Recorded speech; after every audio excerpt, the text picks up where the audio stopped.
We are live here. Three questions that have come in over the course of the week. The first one, the anti-flipping tax that's coming on January 1st, 2023.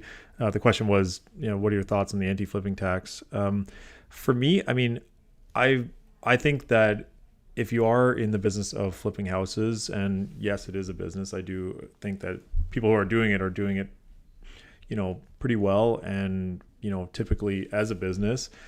Essentially, what they're saying is that if you're in the business of flipping homes, it should be taxed as business income. And I think that's where they're getting at. I know you do have to keep the property for 365 days. And I guess if there's I think what they're trying to avoid is people moving into the house for 6 months, doing the renovations, flipping, and then all of a sudden not paying any tax because it becomes their primary residence. And I think they're trying to avoid that. So that's what it sounds like. Yeah, like anything, like any business, if you're doing things for a profit, of course in Canada there is tax involved. So if that's the solution, to have the anti-flipping tax and have it starting on January 1st, and you have to stay in the property for 365 days, then so be it. As long as I think if you're doing it and you're doing it well, I think it's part of business, and it should be viewed as such. So there is also write-offs involved there, and I think it might actually work out okay if you're doing it for business too. So that's my take on that. Also, January 1st, we have the foreign buyer tax as well. So yeah, this will be interesting. Or sorry, not the foreign buyer tax. The question was, what about the foreign buyer tax? It's actually on January 1st, it's a foreign buyer ban. And with that, you have to be a permanent resident to purchase here in Canada. If you are a foreign buyer from overseas, then you have to wait 2 years. So from January 1st, 2023 to January 1st, 2025 is when that ban will be in place. I did do a YouTube video about that as well. My thoughts on that, basically, I think a lot of these things came into play when prices were running up in, over about a year ago, when prices started running up, and then into, the election time. And it was part of that, foreign buyer ban, anti-flipping tax. The next one was banning blind bidding, all part of solutions to try to lower house prices or lower the run up. As we've seen, the interest rates have had that same effect. So I don't know if the foreign buyer ban is going to have the same effect that some people might have thought that it would have had. Obviously, I'm sure there's a presence in the market, but the last data we have is, I think it was 4 to 5%. So I'm not sure if it'll have that much of an effect. I do think that it might have a bigger effect on the pre-sale market, and I'm totally not sure. But if it does, what'll happen if those properties aren't purchased at the start in Canada, or at least I know here in Toronto, typically they need to have 80% of funding or 80% purchase for funding to start building. And if they don't get that, they're not going to build. So I don't know what the effect of that will be. But I think that if you're eliminating foreign buyers altogether, and I think there's a balance there where obviously you don't want all the properties going to foreign buyers. You want Canadians to be able to purchase properties if they do live here and if they intend to move in, especially.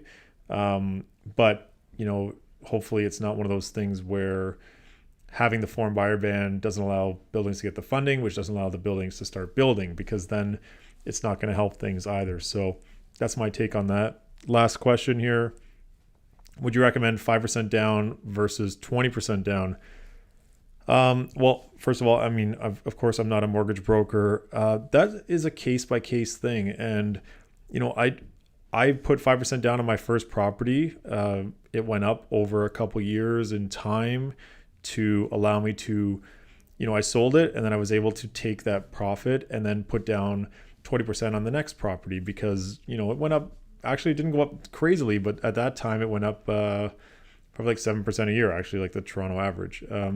So, for me, it made sense. And of course, if you do put less than 20% down, there is mortgage insurance involved, and that gets added to your mortgage. So I don't know, I'm just going to use numbers for argument's sake.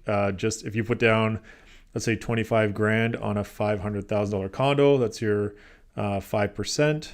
Then Let's say the mortgage insurance is somewhere probably around 25 grand. I'm not exactly sure on that math. I don't have it in front of me.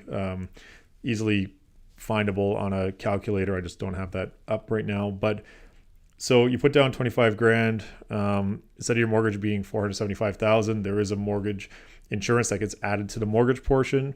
So, you're kind of at that, it kind of washes out a little bit at the 5%. I totally understand that, but it just depends on the amount of mortgage insurance that's on there. Again, I don't have the calculator right in front of me at this given time, but here's the thing. Like, if it's going to take you, 5 years to be able to save that extra 100 grand, like in your account, to be able to, don't forget, you also have to pay closing costs and land transfer tax. And, that 5% down might be able to get you in the market today versus in 4 or 5 years from now.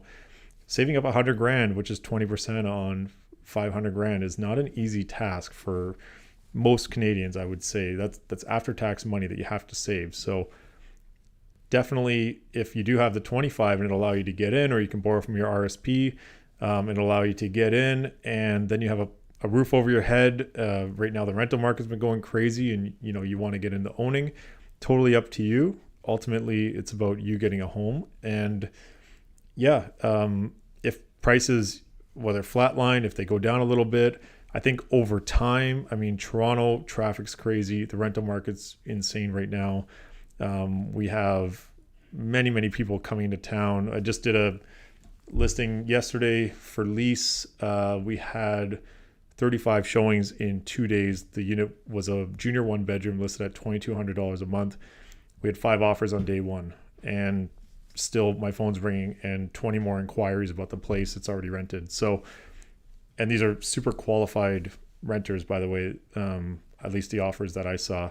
So, there is a demand to be downtown. And I think that's where that sometimes gets lost in translation. Toronto is Toronto. It's like location. If you want to use the CN Tower as the pin, Toronto's Toronto. And, there is, like, if you want to take that same, of course, the condos are expensive. I'm not going to sit here and say it's not expensive to live here, but at the same time, there are a lot of people that are looking to live in Toronto, and that's why the cost is what it is. I also have a listing in Hamilton right now.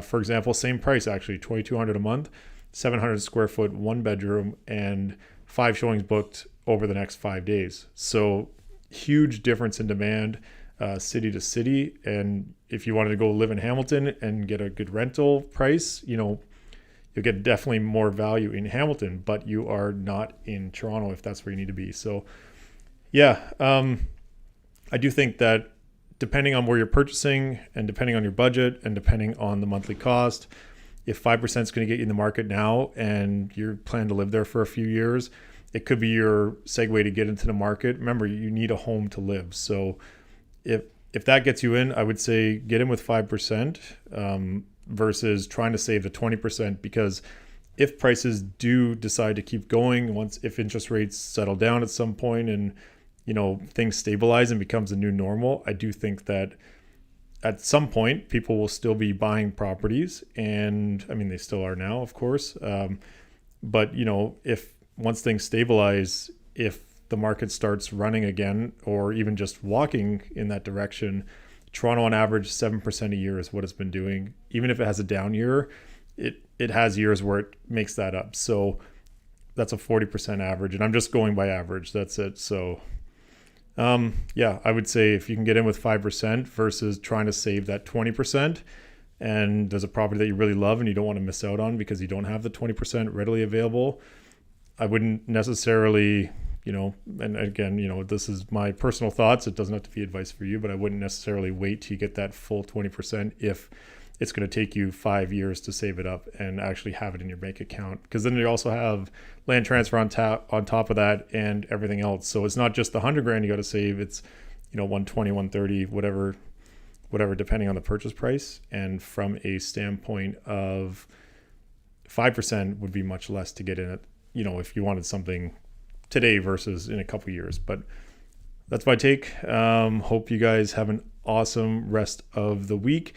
It's getting colder here in Toronto, so don't forget your jacket and your umbrella. And apparently it snowed just north of here in Barrie today.